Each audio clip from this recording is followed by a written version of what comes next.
Hello বন্ধুরা, সকালবেলা রান্নাবান্নি start হয়ে গেছে। আর এই যে আমার কাকিমা কাঠি ভাজা খাচ্ছে। বাড়ির সব ননদগুলো কাজ করছে, কুটুমগুলো আর বউ হয়ে দেখো দেখো দেখো দাঁড়িয়ে দাঁড়িয়ে কেমন কাঠি ভাজা খাচ্ছে। মোটামুটি সব জোগাড়জাত হয়েই গেছে, কিছুটা বাকি আছে। আর এই চিংড়ি মাছের মুড়োগুলো আমি রাখতে বলেছিলাম আলাদা করে, আমি ভাজা খাবো বলে। আর এই তো একখানা রাঁধুনি এখন রান্না করছে শুক্তো, আর একটা রাঁধুনি হচ্ছে আনাজ বানাজ কাটতে ব্যস্ত আছে। এই আর কি, দুজনে মিলেই রান্নাটা করেছে। এই যে শুক্তো হবে, রাঁধুনির থেকে জেনে নেওয়া যাক কী কী রান্না হবে। দেখি কি করছি আগে ভালোভাবে। কি মনোযোগ সহকারে রান্না করছে রে বাবা। ওহো, এই যে আমার বড় পিসুমণি দেখছে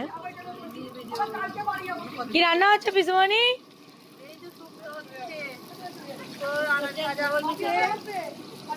মাছের ঝাল হবে, চিংড়ি মাছের মালাইকারি হবে, টমেটোমের চাটনি।